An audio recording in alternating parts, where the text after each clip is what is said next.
Welcome to episode 43 of Breaking Through, the Alina Abovian podcast. This week, I'm joined by Harout Keosian, a dynamic attorney, entrepreneur, and community leader, a proud Ferrahian graduate and lifelong supporter of Armenian organizations. Harout's journey started early, working alongside his father at the family auto repair shop. After earning his business degree from CSUN and his law degree from Southwestern, he built a remarkable legal career, founding his own firm in 2009 and growing it from just 2 people to a team of over 55, representing more than 35,000 clients. Beyond the courtroom, Harout's entrepreneurial spirit spans real estate, venture capital, healthcare, and technology, including co-founding MyDataDeposit, a secure digital data depository. His leadership extends deeply into the community as well, having served on the Ferrahian School Board, the Encino Neighborhood Council, and currently as the chairman of the Armenian Cultural Foundation. Harout is not only a lawyer and a businessman, but also a dedicated mentor, philanthropist, and lifelong student of growth with passions that range from cars, family time, watches, to cigars, scotch, and politics. His story is one of discipline, vision, and giving back, and I'm so excited to dive into the principles and inspirations that have guided his path. Harout Keosian, welcome to the show. Good to be here. Thank you. We're going to get into all the ways that you are part of this podcast, but I really want to get to know you and the man behind all of your accomplishments. You know, reading your resume, essentially, I mean, it's like, what don't you do? Yeah. And how do you do it all? Yeah, it's crazy. I mean, when I was making that list, I'm like, oh my gosh, I didn't even realize what, all the stuff that was going on. But yeah, a lot going on for sure. Yeah. You're an attorney, you're an entrepreneur, you're a father, and I've met your wife, who's a very vibrant, beautiful woman. So that just tells me you're also a very good partner at home. How do you manage all of this? I mean, honestly, when you wake up in the morning and you realize your to-do list, how do you gear yourself up to tackle the day with so much going on? Well, I mean, it's a whole host of things, but you have to have the right team in place. You have to have the right family life, the home life is important. The support there, because with everything going on, it's very tough to do. Being completely present at home, you being completely present at work. So it's just tough. So you need that support at home, and you need the support at the office and the businesses. It's you can't do it by yourself. Absolutely. Right. It takes a village, I think, regardless of what you do, whether it's inside the home or within your practice. Right. Let's go back to the very beginning. Right. You mentioned that you're a Ferrahian lifer, and a Ferrahian is a school here in LA. Right. What does that mean to you? It's a great thing because, look, just like everyone else's, a lot of people's parents, our parents immigrated here, and built a family. And it was, tough to put your kids through private school back then. But, they did it. It was definitely a journey. I don't know if I didn't tell you this. I come from a divorced family. So, you do. So, that was a big situation, and, going through school and making sure that, we do the things the right way, grow up the right way. It was a tough journey. So Ferrahian, in that sense, was a big plus. It was a very, literally home away from home. I went there from pre-kindergarten all the way through senior year, built a huge circle, close friends, family. Some of my teachers were my brother's teachers, who's 10 years younger than me. The same teachers were our older son's teachers, and now our middle daughter's teachers. Oh, wow. Literally. The same math teacher taught me, my brother, and our 2 older kids. I was joking with her. I said, "Are you going to teach Gia too, who's 4?" And she's like, "No, she's done." So there's kind of, that's the family vibe you get at those kind of establishments, especially at the Armenian school we were at. So it definitely builds, I would say, character. It builds a good social circle, a safe social circle. Most of the time. So, it was, Ferrahian plays a big role in a lot of kids' lives, including ours. Well, clearly, and how you were shaped as well. Yeah. You said that your parents were divorced when you were younger. Do you feel like being in such a tight-knit community gave you a sense of belonging?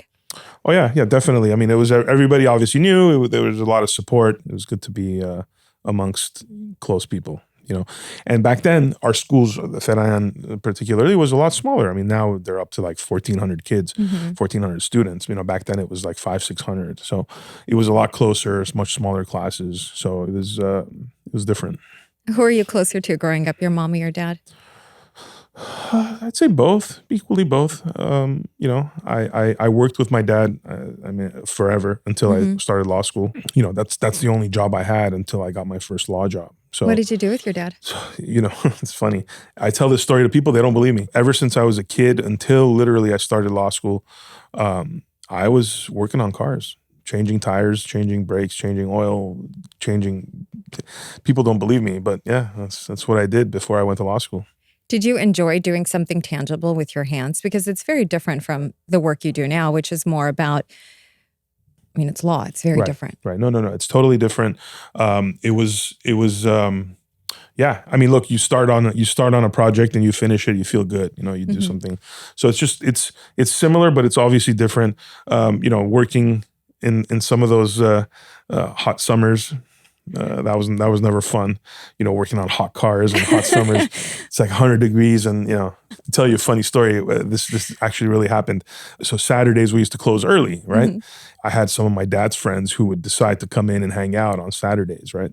But they would come in at like 2:00. We close at 3:00. They show up at 2:30 and say, "Oh, you know what? Can you change my oil?" I'm like, "It's 110 degrees outside. You just pulled up in your hot car. You want me to get in there and change your oil?" One time I literally lost it. I was having a bad day. I told them, I said, "Listen," back then oil changes were like $20. I said, "Here, let me give you $20.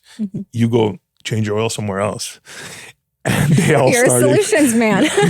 They all started cracking up. I'm like, I'm not doing that right now. It's too hot. It gives life a different perspective. When you do those things, when you do that hard labor, that manual labor, and then you transition into something completely different, it kind of, I think, gives you more of you become a more well-rounded person, I think, because you've done a whole host of different things. It's definitely different than law.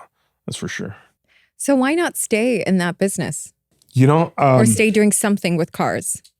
Ever since I was a kid, I really wanted to be a lawyer. I don't know. We had some family friends who were lawyers and I always looked up to them. And ever since I was a kid, I said, you know what? I want to be a lawyer. I want to be a lawyer. I don't know what exactly that was that triggered that, but I knew from a very young age. I knew when I was in high school. I knew when I graduated. I know when I was in college. That's what I was going to do. It's difficult to have that, especially nowadays, because we deal with so many people coming through our office. A lot of people don't have that now. They don't have that immediate, let me go into college. Let me take a couple classes. Let me decide. For me, fortunately, I knew what I wanted to do. And it just worked out really well. It's tough. A lot of people, I get a lot of calls now from clients, family, friends. Hey, Harout, my son or daughter wants to go to law school. Can they come? Work for you a little bit just to see how things are? And the first thing I ask them, I say, does your daughter or son want to go to law school, or do you want them to go to law school? Because if that's the case, let me have a discussion with you first. It's not an easy thing, and it's not like, it's not as popular as it used to be. There's a lot of new things coming up.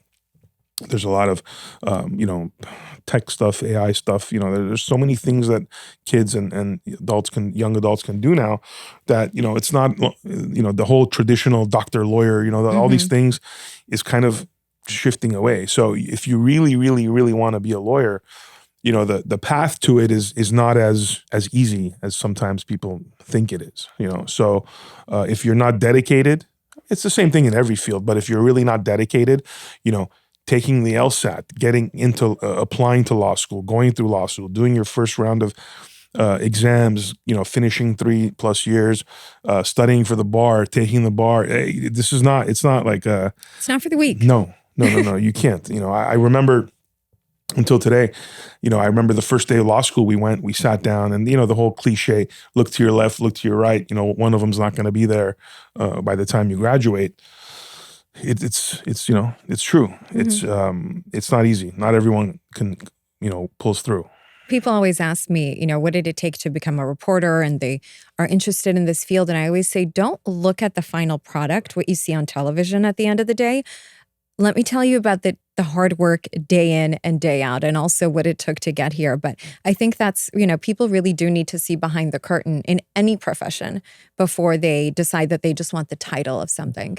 Yeah, you told me today you were 5 a.m. You were in the Orange other County. side of town. Yeah, that means you got to get up at God knows when, 3. Get ready, go. Yeah. So these things that people don't understand. They think it's they see the end product, like you said. What's that saying? Do you want to know how the sausage is made or something? Right. It's not easy. None of these things are easy if you want to be successful, let alone on multiple things. If you just focus on one thing, all right. But when we're trying to do several things, it becomes a lot more difficult. What is it about law that you think at that age that you just gravitated towards? And do you find that you still love it today? Yeah, law is an interesting profession. Some people say, "Oh, I want to go get my MBA. I want to go do this. I want to get into business."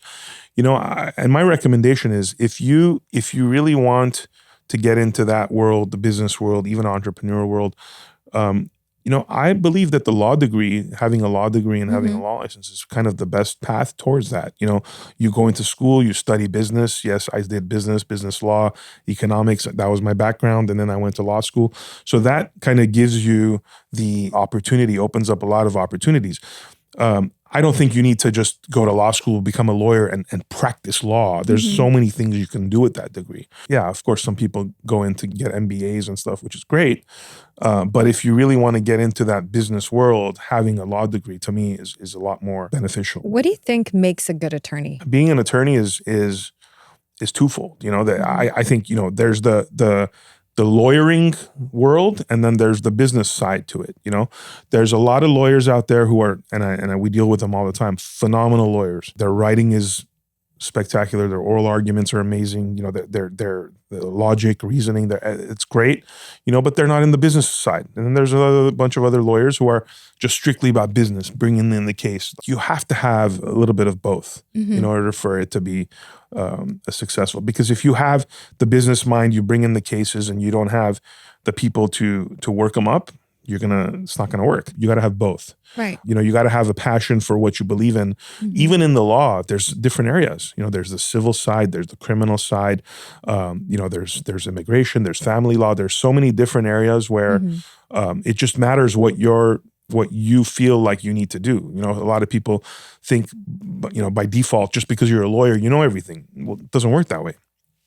If someone were to come to ask me a family law question or an immigration question or a workers' comp question, I'll look at them and I'm like, I don't know what you're talking about, So you're not going to give me free legal advice today? Well, always. But, it's not only wanting to become a lawyer, but you also have to pick that niche that you want to really pursue. Some people are adamant about criminal law and they don't give them a civil case. They don't touch it. Some people are the opposite. So it depends on, first wanting to become a lawyer, knowing that you want to become a lawyer, and then afterwards picking what area you want to get into.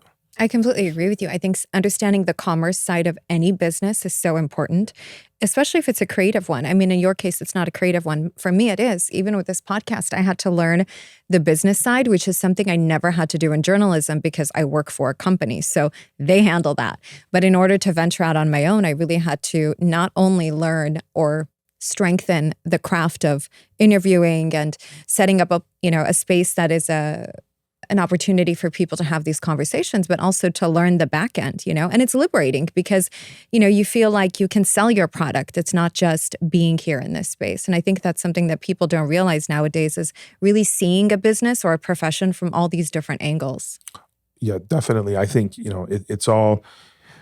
it's never one-sided. I mean, every business that you try to do, there's multiple sides to it. There's multiple areas that you need to, and sometimes, if you're not the best at it, then you got to find someone who is and bring them in, whether that's as a team member or a partner or whatever the case is.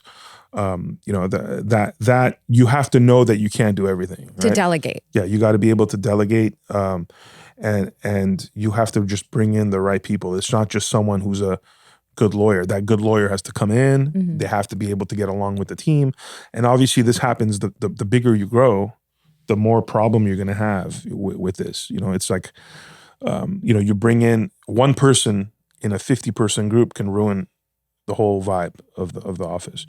I don't believe that we don't have employees. We have team members. We're all part of a team, right? So if you take that approach, then things work.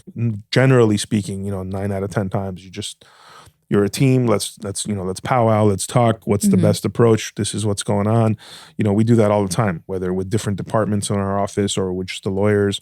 Round tabling things. So if you build the right team, it'll work. What do you think is the best way to nurture new talent?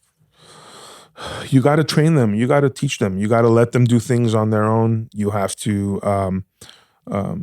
trust them. You start them off with, smaller tasks.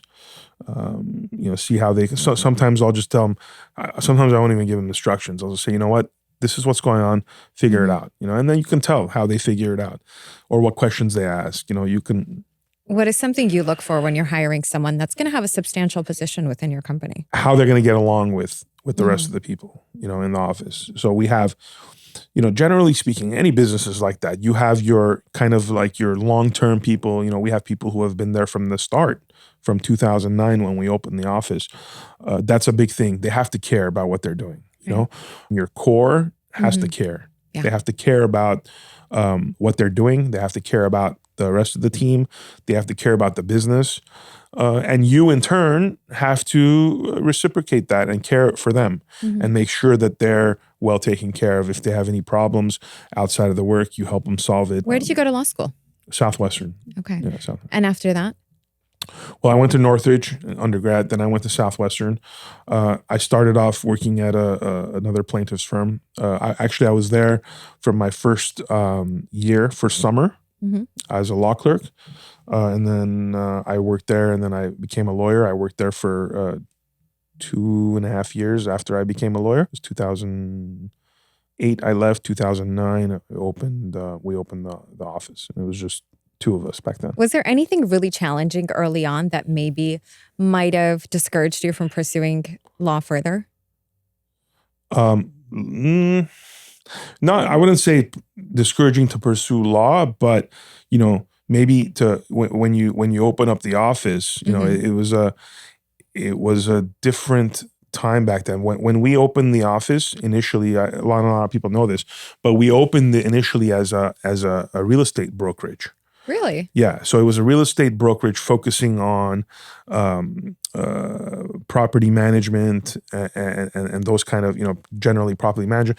And the law firm, we opened the law firm to supplement, or to do the legal work of the management company and of our landlords that we represent. So that's how initially we started the firm. But then there was I don't know if people probably remember, there was the big station fires back then in 2009 where it was like 160,000 acres burned. Yes, I remember that. So someone that we knew, one of our colleagues, said, you know what, you guys should get into this field. It's a great field, this and that. So we started looking into it. We looked into it. We did like little, some little bit of marketing back then. And all of a sudden we got, 5 calls and 10 calls and 20 calls. And all of a sudden we had like 300 claims of these fires. And like, we look at each other, there's just 2 of us, and like, what just happened? Right. So we just got into that. And then we got some other, smaller auto accident cases, and it just morphed into what it is today. And we just kind of put the management company, the real estate management company aside, and here we are. Because you're also a broker. That's what you initially started with? Yeah. Well, no, I mean, I was a lawyer first, and then I became a broker. But when we opened the firm, we opened it as a real estate, management. How do you make sense of that? I mean, that's just like, that's fate. That's destiny. Yeah. So it was who would have known? Supposed to be that way. Yeah. Who would have known? If that fire hadn't happened, we would have probably still been doing landlord tenant stuff right now. Who knows? The spark behind Keosian. Yeah. And that's the thing, we always market that the property damage and insurance bad faith area. And it's literally, we've been doing it from day one. How do you feel about where we are now? I mean, with the fires that we've gone through, so many people, and not to turn this into, a conversation like that, but I think it's top of mind for so many people that it's hard now to be a homeowner in California. It is. It's hard to be a homeowner. It's hard to be any kind of a property owner. The insurance, first of all, the availability is not there. Second, the premiums are ridiculous. Whoever I talk to, oh, my premiums went up 3 times, 4 times. I said, yeah, mine went up 8 times. But, that's what it is now. That's what's happening, right? So it's very difficult. It's very difficult. And I mean, we're seeing these stories in the, obviously we represent a whole bunch of people in Alameda, in Alameda area, as well as the Palisades in Malibu. And it's just sad. It's just sad. It's just horrible. Like, these people have lived there for all their lives. We had one client who had a house in the Palisades and in Malibu and lost both. Wow. Yeah. It was just, it's crazy. Do you ever find it frustrating as an attorney to represent people who are at a disadvantage in whatever situation, and you want to help them, but there's a limit to what you can do? Right. There's always that case. There's always a business decision behind it, which I wish sometimes there wasn't. And if it was just kind of, free for all, unlimited, we would have done, you go after them full force. And, but you also have to look at the, your business, your staff, your own family. It's like, sometimes it just doesn't make sense. Your client's right, but their case is, not the strongest or not the most valuable. So how much of your assets do you can you put on that? So it's a tough decision. We also do a lot of pro bono work. I mean, we do a lot of work. Some of those cases that are just maybe a little bit simpler or whatever the case is, that we'll just do it for free. What is your motivation behind all the philanthropy you do? Because it's not just doing pro bono cases, but you're very involved with the Armenian community. You started in AYF when you were younger.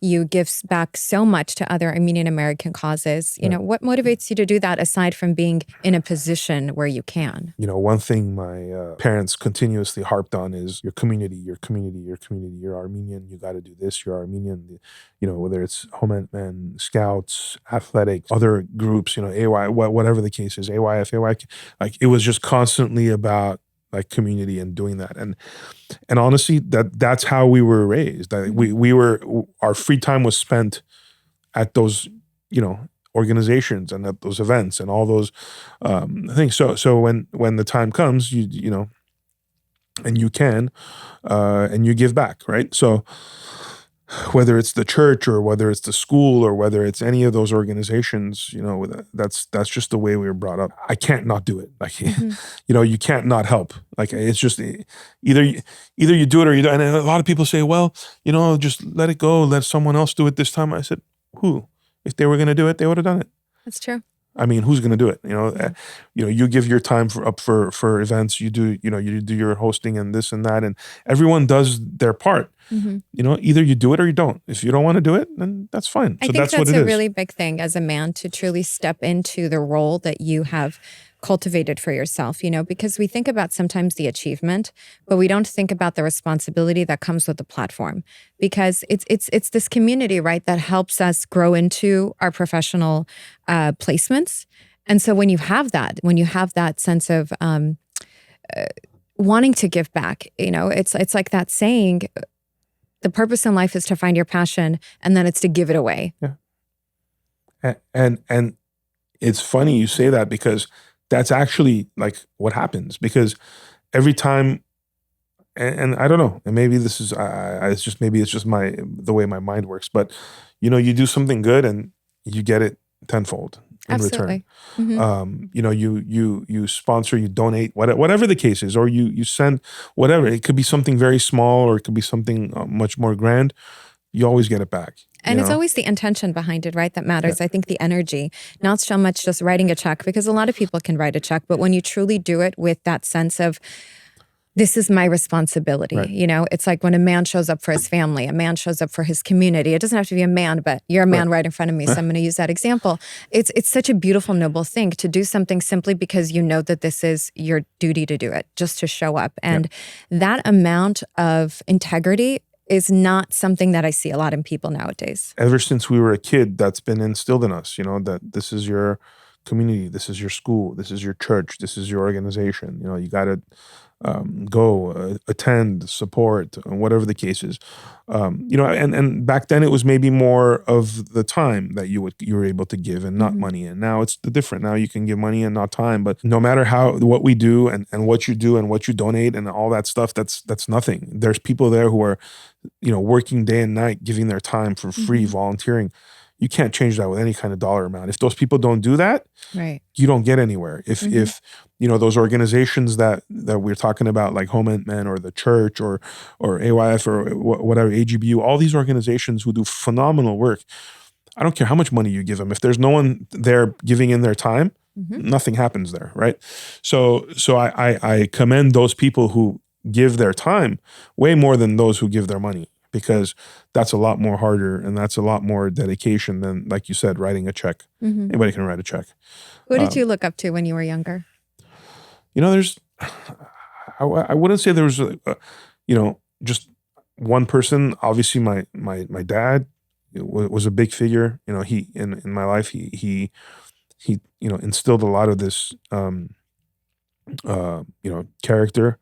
Until now, when I do some things with the kids, and he'll hear, he's like, he'll have like this thing on his face. He goes, yeah, that's how I did, that's how I, raised you. And now you're kind of, doing the same with your kids.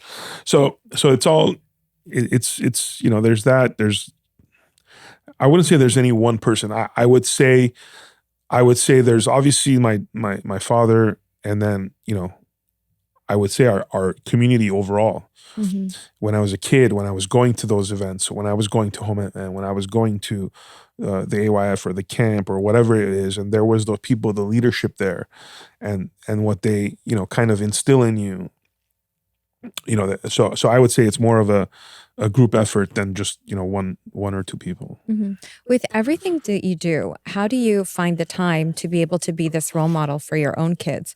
Because clearly your father spent a lot of time with you, because you were able to take all these great qualities on from him. But how do you set that forward for your own kids? It's hard only because nowadays, back then we didn't have access to things that these kids have nowadays. You try to be not so old school, but it's tough. You have to be, because of the world we're living in. First of all, the access to stuff that the some of the not so great stuff that they have access to.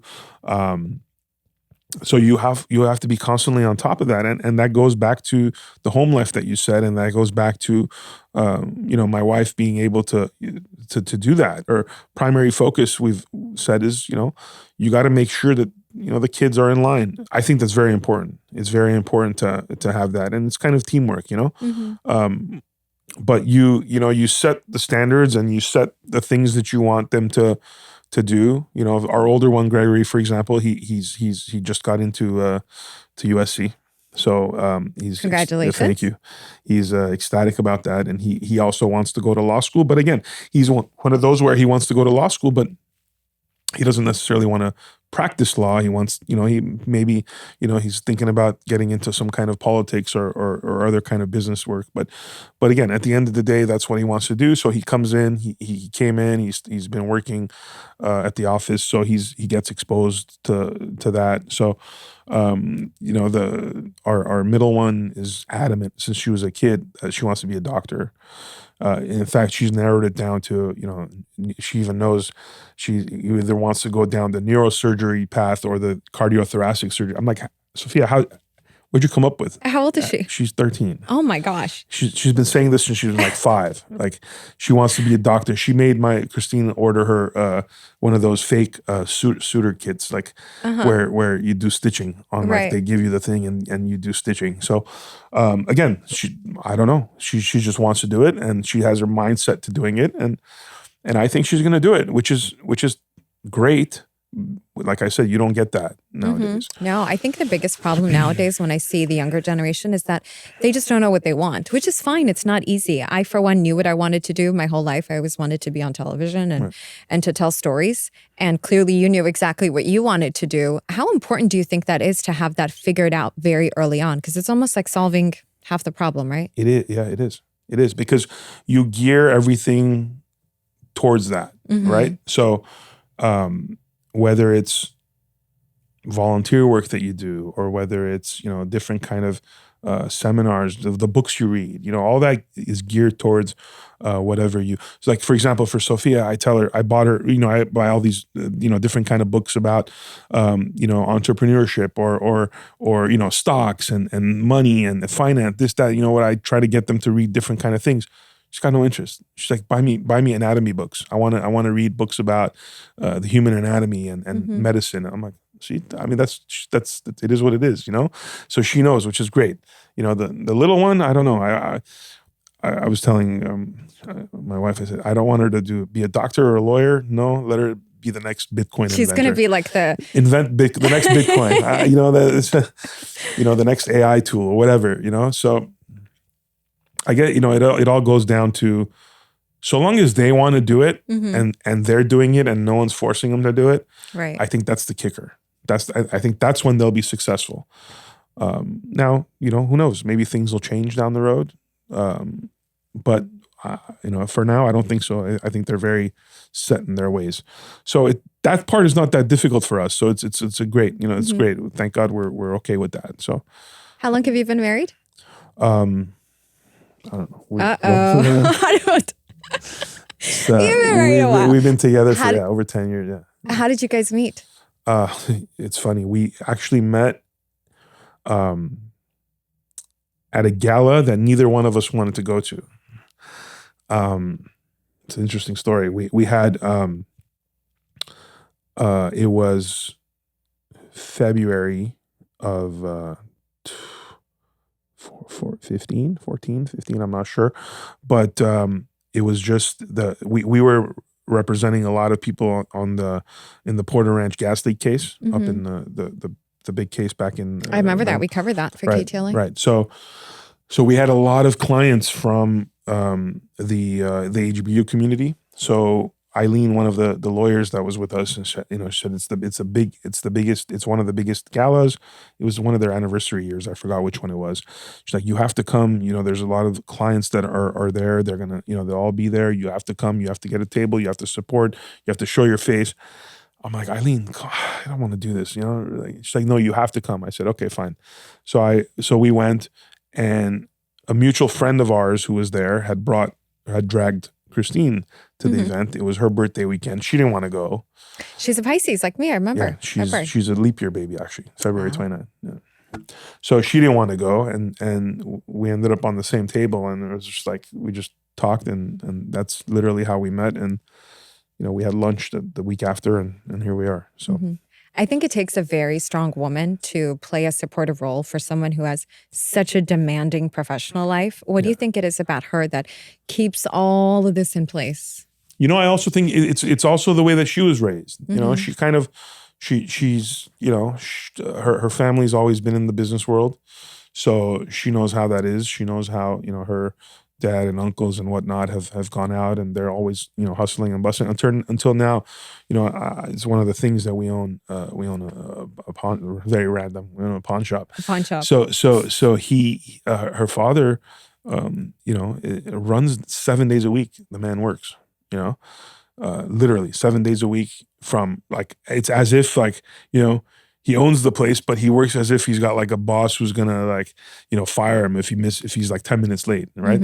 And it's just work ethic, and that's what she's seen her whole life. So she understands. I mean, sometimes I push the limits, and not because on purpose, but like today, I got 5 different things going on, right? And I got dinner tomorrow night. And these are all, most of the time it's not for, for fun. It's work related. Business is one way or the other. So yeah, it takes a lot of patience, and I give her a lot of credit for that. Okay. So we know about the law firm. Yeah. We know about the brokerage, pawn shop. What else can we add to the list? I only have 2 hands. Yeah. We do some real estate work, some real estate investing. We opened up a home health care. The most recent project actually is something that I'm focusing on a lot. It's a business called MyDataDeposit.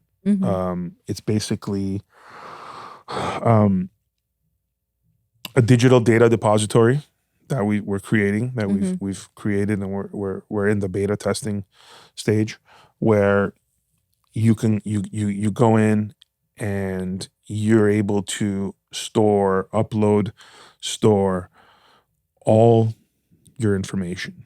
It's basically protecting your legacy, like everything from bank accounts to property deeds to life insurance policies, tax returns, bank records,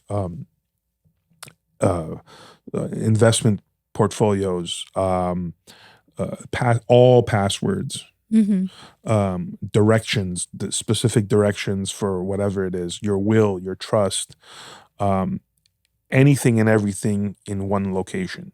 And the kicker with this is, the beauty about it is it has a beneficiary. And this came up, unfortunately, this idea came up when we had a couple deaths, and the family had no clue about anything, had no clue what the person who died, nothing about their business, nothing about where the bank accounts are, had zero clue about anything. And it happened multiple times, and we kept hearing this, and like, oh, and they think, they always come to us as lawyers, like, oh, can you guys write a letter to the bank and get us the bank info, or can you do this?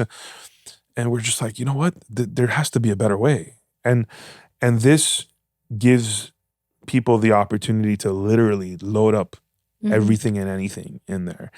And one thing we were talking about the other day, and I'm sure most of the people know, you apply for a loan. Let's say you apply for a mortgage. The information that they ask for. It's like, we need this returns, this bank statements, this W-2, this, the blah, blah, blah, blah. We need, it's like they need DNA samples of everything, right? So this product, if you use it to its maximum potential, you will be able to get your loan agent or your loan broker the information within like 15 minutes. Oh, wow. Yeah. With 15 minutes, you'll have everything that he or she is asking for from you. If this is used the right way. And we're spending a lot of time and effort and money on security. I would assume you'd need that, considering you're guarding people's most valuable information. Yeah. It's a huge project. It's in its beta testing stage right now. We're ready. We're going to be ready to launch. The goal is to launch the first round by the end of the year. Before the end of the year. There's a couple different companies that do that. There's a whole bunch of password, storing sites and stuff like that. But it's a lot more different than what's out there now, only because it's going to be, kind of like targeted towards the business. So we're going to provide this product to law firms, CPAs, real estate brokerages, and they're going to provide it to their clients for some of the best businesses start when you can identify how to solve a specific problem, right? Big problem. And it seems like for you, everything that you've done almost, it's a snowball effect, right? You start in one thing, it leads you to another, and then it leads you to the other idea. What goes into that type of building and scaling for you? A lot of sleepless nights. Sometimes it just clicks, and you think about different things, and you think about how you're going to help the process, how you're going to help this specific situation, and it's always, your mind is always working. It's very. Sometimes people tell me, "Hey, like, what's up? You look distracted." I'm like, I'm not distracted. I'm all good. It's just, but like stuff's going on, like 10 different things are going on. I'll give you an example. And this is literally what happened. We represent a whole bunch of people for the Citibank, the Armenian discrimination case against Citibank. Yes. So, this came about, the whole memo got leaked, and it was out there that, they're discriminating against IAN, YAN, and like, okay, how are we going to do this? Like, we have to figure out a way how we're going to do this. It's like 3 a.m. in the morning, and I'm like, I'm up. I get up. I'm like, damn, I have an idea. I literally get up. I went to my laptop. I went on the website, the GoDaddy website, and I put in Citibank, IANYAN.com. And obviously it was available. Who was going to buy it? Who's going to buy that? Yeah. So in the middle of the night, that woke me up. That idea just woke me up. And I'm like, I got to get up and buy this right now. I get up, I found it, I bought it, Citibank, IANYAN.com. And because they were discriminating against IANYAN, right? Mm-hmm. So I bought that. And then I'm like, okay, what are we going to do? And then I opened like a word, just a word thing. And I put, Citibank in black. And then I put IAN in red, YAN in blue, and .com in orange, red, blue, orange. Mm-hmm. And I just created this logo. And this happening at like 3:30 in the morning, right? And I immediately sent it to my guy to our guy who handles all our marketing and this and that and whatnot. I'm like, this is it. This is the website. I just bought it. This is the concept. Make the logo or make the thing. Just literally 3 a.m. in the morning.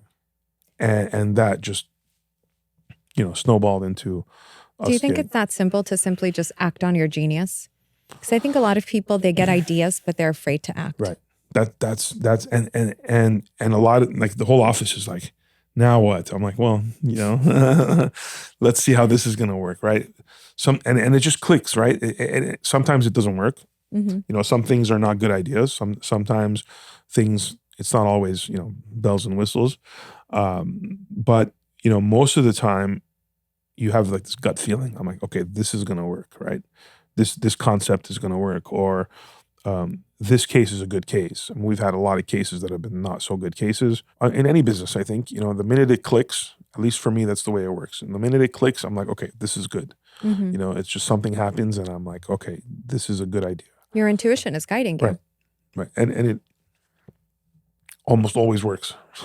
How do you listen to your intuition? You listen to, and it's not only listening to it, you got to trust it and you got to be able to execute. Thank goodness, thank God we have the ability to do different things. I want to, stress the importance of having the right people around you. Otherwise you can't do it. If this was just me, there's no way, right? So, if I can't do these things if the right people are not running things at the law office, or I can't do this MyDataDeposit work, or the pawn shop if my father-in-law is not there, or the home health if Christine's not there, and these things don't happen if you don't have the right people. The system's in place. Right. I'm very much a systems person. If I don't have a system laid out for everything that I'm doing, I won't be able to even come close to it. Right. And another important thing is you have to be a risk taker. You have to be a risk taker. Everyone knows when it comes to that, I'm just like, I'm just crazy when it comes to that, because, you do it and they say, okay, you're going to, how many emails and mailers are we going to send? About 100,000. They're like, what if 1% call? I'm like, what if 5% call? What are you going to do? You're going to bring in people. You're going to bring in help. You're going to, plug in people. So if you don't take that risk, if you don't do it, it's never going to work. Mm-hmm. I mean, clearly with anything, there's success and there's failure. How do you bounce back from something that wasn't a success? Oh, that's the best. That's the best motivation. I love it. Because we learned from failure, right? Oh my gosh. And I say this, I proudly say I failed the bar the first time. I passed it the second time. And I think that to me is, I always tell, same thing happened to my brother. I tell that to everybody. Until you fail and then pass, I don't think you appreciate something as much as someone who passed the first time, because they didn't experience the failure. They didn't experience going onto that computer and saying, and back then it was very weird the way they did it. And, it would say this name or this ID number does not match anyone on the pass. Like, it was like the sentence you had to read to figure out whether you pass or not. Now, thank God, it's passing green or not, it's like not, adding to the torture, right? So you don't know how that feels until you actually go there. In fact, when I failed the first time, that night I actually went out with my classmates and friends who had passed, and I celebrated with them. The next day I'm like, you know what? That's it. This next time I go in, I'm killing this test. Yeah. Like, I'm gonna just kill this test, right? And my failure was my fault. I always say that it was my fault. It was my doing. I didn't prepare the way I should have. But then the second time around, I said, "There's no way I'm failing this test again." And that's the same thing. You do a bad case, you lose some money, you learn. Why did that go bad? Why did we lose this? Why did the judge rule against us? Why did the jury not like us? Why? You learn from all these things, and that's the only lesson. I don't care what you learn in school. There's nothing that you're going to learn more that's more important than when you actually do it for real and you fail. Right.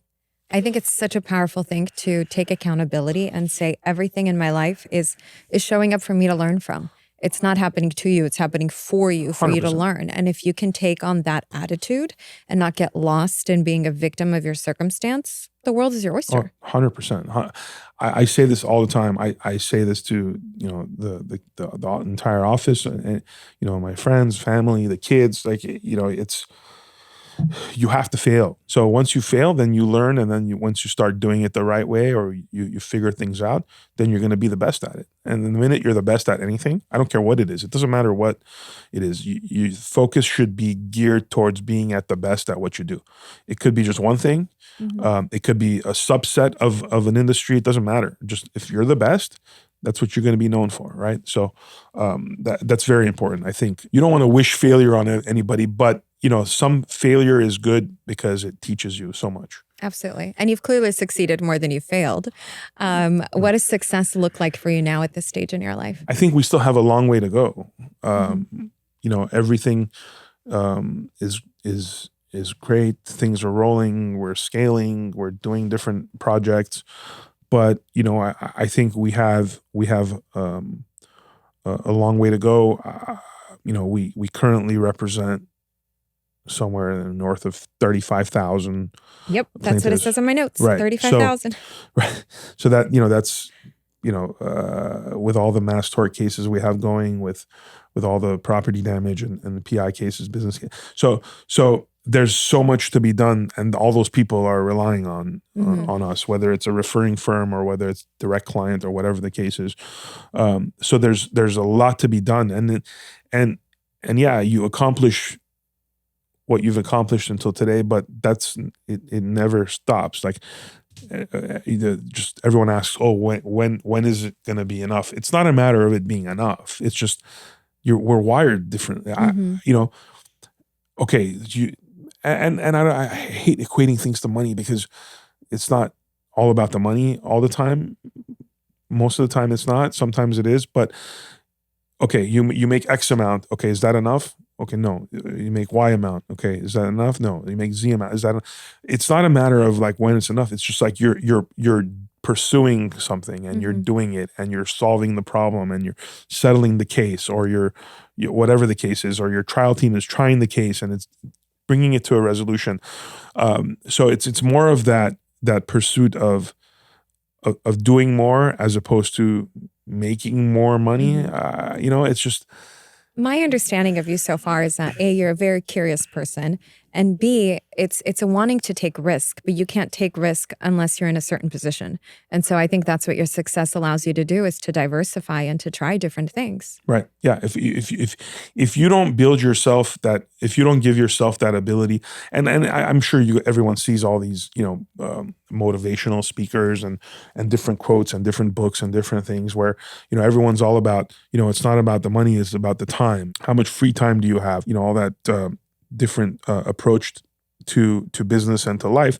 You have to be successful to a certain level to be able to be a risk taker. You can't always just take, if you haven't gone to a certain point, you can't just keep taking risks and failing, risk fail. It won't work, But if you're at a position where you've built some kind of a foundation, and that could be anything. It could be a supermarket business. It could be a printing company. It could be a law firm. It could be a medical facility. It doesn't matter.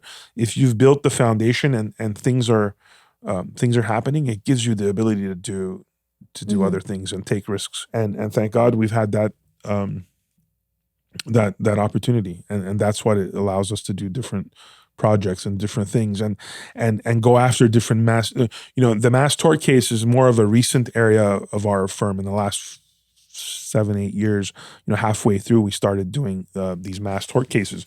But again, that goes to, something new pops up, and it's become like second nature for everyone to reach out. Hey, are you guys doing this case? Mm-hmm. Are you guys gonna, are you gonna take clients for this case? Are you guys gonna do this? And it's hard to say no, because that you put the wheel in motion, right? Now that's going to involve what? Now that involves we have to form a new team, and these teams, some of these cases, we have I think 13 or 14 active mass tort cases. Some of them require a group of 3 people. Some of them require a group of 12 to 20 people. Mm-hmm. So it depends on the particular case. So now something new pops up. Now you got to create a new team, and you can't just do that if you're not constantly supported producing. on the back end. Yeah. So especially in our community, so many young attorneys look up to you and your practice because of how you've been able to scale. What advice would you give them in order to get it right, especially in the beginning? There's a lot of things to do. You have to, learn how to network. Mm-hmm. You have to learn how to connect with the right people. You have to stick to a small number of areas and perfect your abilities in those areas. That's the biggest thing. I think people now, and you can't blame them. Sometimes they start, and I don't like to talk trash, but sometimes these people start, and if you're a lawyer and you're in the industry, who they are, or not who they are, but you know that they're just started. They just opened the office. They're like in a they're solo or whatever the case is, and you see their ads like, auto accident, slip and fall, business law, immigration, criminal law, family law. I'm like, you're one guy, one person. Our brains don't work that way. You can't do it. It doesn't work that way. You can't tell me that you're going to sit there and properly represent, let's say an accident case, and then put that file aside and switch over to a family child custody dispute. Like, it just doesn't work that way. You need to have a niche. You can't be an good. Area of expertise. Right. You can't be great. And this is one thing that I want, especially in the Armenian community, Persian community that we do a lot of work in, they don't get. They think that just because you're a lawyer, automatically you know everything and you do everything. It's like, it doesn't work that way. My cousin's a lawyer. Let me ask him. Yeah, he's got the answer to everything. And you get that in some of the older generations, and they'll be like, oh my gosh, look, this guy does this and this and this and this. I'm like, that's not necessarily a good thing, So my biggest advice would be, first, create a good network, go out there. There's a lot of events. There's a lot of organizations, depending on what area of the field you're in. There's so much support out. There's literally so much support. I mean, we get calls. I know a lot of my colleagues, they help so many people.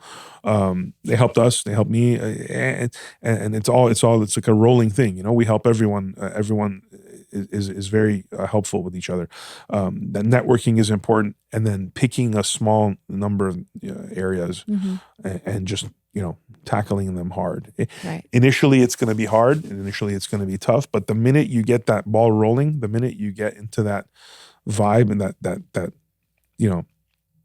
when you're in tune with what you're with that area, then it picks up, and it's just sky's the limit. We talked a lot about you, investing in different things and diversifying.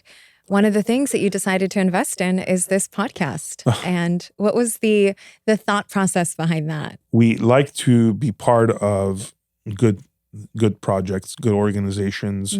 And when we talked and when we saw what you were doing, we're like, okay, you know what, this is interesting.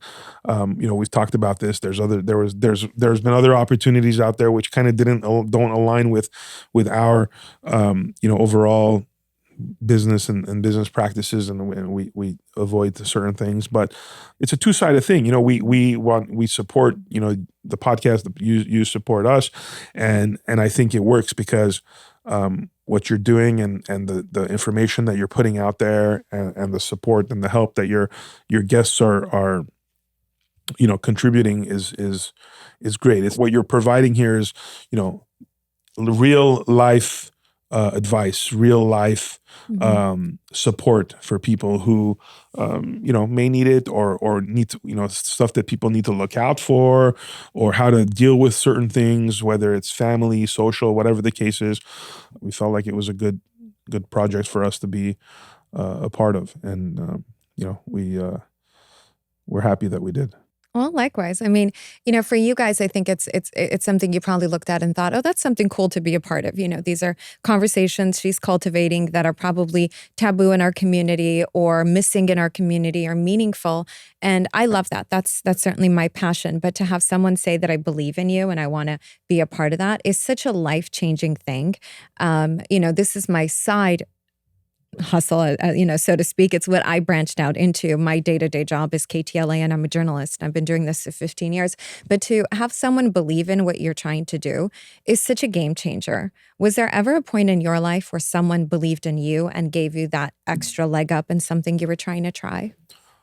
Yeah, there's been a couple instances where we had those situations. We've built a very good working relationship with some very high profile, heavy hitting attorneys in the industry. And,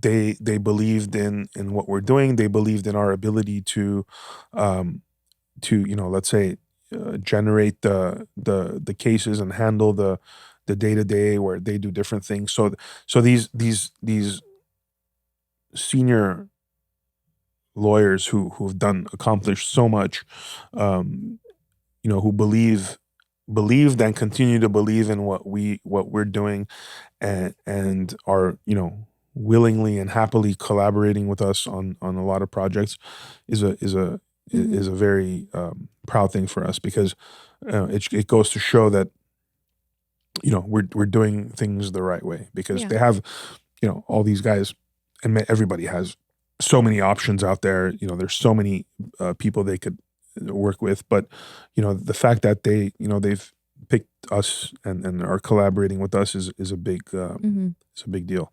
So yeah, I think uplifting our community, I think, is one of the most gratifying feelings. And last question before we wrap things up, and this is something I'm personally curious about. With everything that you do and everything you have going on, how do you ground yourself at the end of the day, and how do you unwind? Because at some point you have to turn it off to turn it right back on the next day. Yeah. Well, I like smoking cigars. I like a good scotch. Yeah. I'm into I'm into cars and different kind of things. But obviously, at the end of the day, spending time with family and friends, and whether it's family sitting there having a cigar and a scotch, and just or even if sometimes it's like I do it at the office. It's like everyone has left, and I just sit there and just do nothing, and maybe have a drink or so, or a cigar or a scotch or whatever.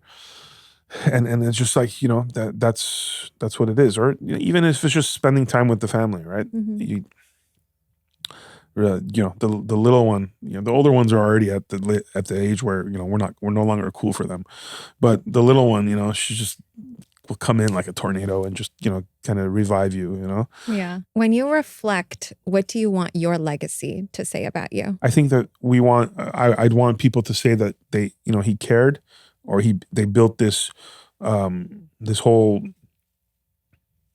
businesses or business, whatever the case is, or this conglomerate of different things that they did, and regardless of what they did and accomplished, that they cared, and they always were there, and they always supported, whether it's just just the local kids, bringing them in for an internship, or financial support, or whatever the case is. I think that's important, that they see that we care, and we want the future generations to learn, and to carry the same or to have the same opportunities as I did, and the rest of us did, to become something a lot more